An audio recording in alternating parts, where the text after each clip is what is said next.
ही जी निवडणूक आता सध्या सुरू आहे महाराष्ट्रामध्ये महानगरपालिकांची, त्या महानगरपालिकांच्या निवडणुकीच्या फॉर्म भरण्याच्या पहिल्या दिवसापासून टीव्हीवरती अनेक बातम्या आणि सोशल मीडियावरती बघत होतो की ह्या निवडणुकीसाठी सर्वच पक्षांमध्ये तिकिटांच्यासाठी फार झुंबड उडालेली मी पाहिली. सगळ्या पक्षांच्या, सगळ्या राजकीय पक्षांमध्ये एका जागेसाठी अनेक लोकांची मागणी असलेल्या बाईट किंवा बातम्या किंवा सोशल मीडियापासून सगळीकडे मी बघितल्या. आणि प्रचंड लोकांची निवडणुकीमध्ये आता मागणी आहे सगळ्या पक्षांची.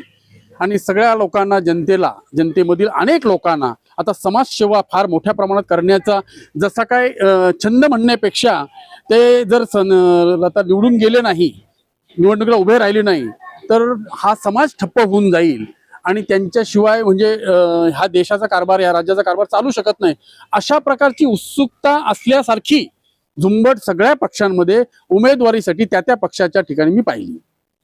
परंतु ते पाहिल्यानंतर फॉर्म भरण्याचे दिवस संपल्यानंतर स्क्रुटिनी पासून ज्या पुन्हा एकदा ज्या बातम्या समोर आल्या किंवा जे चित्र समोर आलं ते फार वेगळं होतं. खास करून माघार घेण्याच्या दिवसापर्यंत की अनेक महानगरपालिकांमध्ये अनेक ठिकाणी लोक बिनविरोध निवडून गेले. तर हा पूर्णपणे विरोधाभास मला दिसला. म्हणजे एका जागेसाठी जिथं 50-100 लोकांची मागणी आहे आणि प्रत्यक्ष फॉर्म भरण्याची प्रक्रिया पूर्ण झाल्यानंतर माघारीच्या दिवशी मात्र त्या ठिकाणी फक्त एकच उमेदवाराचा फॉर्म राहतो आणि बाकी सगळे माघार जातात. तर हे काय लोकशाहीच्या दृष्टीनं पण बरोबर नाही.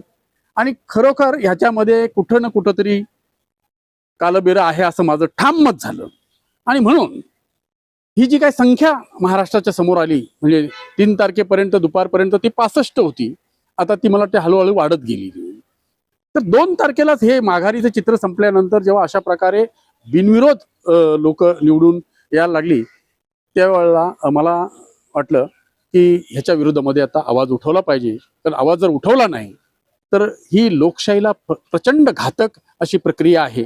आणि खास करून जो मतदानाचा अधिकार आहे, लोकप्रतिनिधी निवडून जायला पाहिजे, ते जर सिलेक्ट व्हायला लागले तर ही लोकशाही राहणार नाही. आणि म्हणून मी ह्या विरोधामध्ये जे बिनविरोध लोक निवडून जे आलेले आहेत त्याच्या विरोधामध्ये महाराष्ट्राची मुख्य निवडणूक आयुक्त जे आहे, कार्यालय मुख्य आयुक्त आहेत, त्यांना मी पत्र लिहिलंय की त्या ठिकाणी आपण ह्याची सखोल चौकशी केली पाहिजे.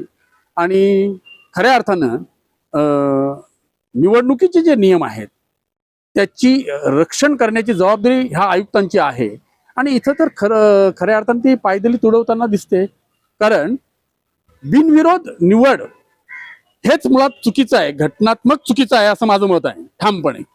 कारण निवडणुकीमध्ये तुम्ही जाहीर केलेलं आहे की जर का जे उभे राहिलेले उमेदवार आहेत त्याच्यापैकी जर तुम्हाला कुणी पसंत नसेल, योग्य वाटला नाही, तर तुम्ही नोटाचा वापर करा. मग आता या ठिकाणी जरी सगळ्यांनी माघार घेतली असेल, सगळ्यांनी माघार घेतली तर ती जागा रिक्त राहू शकते. परंतु एक उमेदवार आहे. पण माझं मत असं आहे की तुम्ही जो अधिकार मला दिलेला आहे नोटाचा, की तुम्हाला याच्यापैकी कोणीही योग्य वाटला नाही तर तुम्ही नोटाचा वापर करा. तर माझं आताही मत आहे की आता जो शिल्लक राहिलेला जो उमेदवार आहे तो मला योग्य वाटला नाही तर माझा अधिकार नोटाचा मला वापरता आला पाहिजे.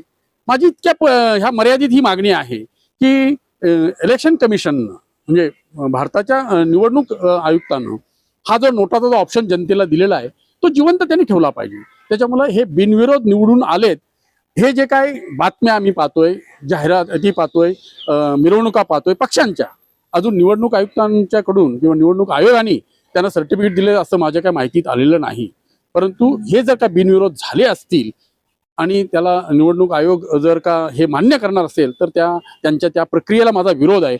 आणि मी तेवढी एक मर्यादित हरकत त्या ठिकाणी घेतलेली आहे किंवा हे बिनविरोध येऊ शकत नाहीत. आता सध्या अस्तित्वात असलेल्या भारतातल्या घटनेप्रमाणे, निवडणूक आयोगाच्या नियमावलीप्रमाणे ते निवडून येऊ शकत नाही जोपर्यंत मतदान होत नाही. आणि मतदान होऊन नोटाची आणि त्यांना पडलेल्या मतांची कंपॅरिझन, तुलना, गणती झाल्याशिवाय त्यांना निवडून आल्या असं घोषित करू शकत नाहीत असं माझं मत आहे. एक सर्वसामान्य माणूस म्हणून माझं मत आहे. तेव्हा ते मत मी या ठिकाणी मांडले आणि त्या निवडणूक आयोगाने ह्या बाबतीत योग्य तो निर्णय घ्यावा आणि लोकशाही जिवंत ठेवावी असं माझं मत आहे, ठाम मत आहे. आणि ही देशाची लोकशाही जिवंत राहिली पाहिजे. मी एक ह्या देशाचा एक नागरिक आहे आणि जागरूक नागरिक आहे. मी जिवंत आहे आणि माझं जिवंतपणा या ठिकाणी मी दाखवण्याचा प्रयत्न केलेला आहे.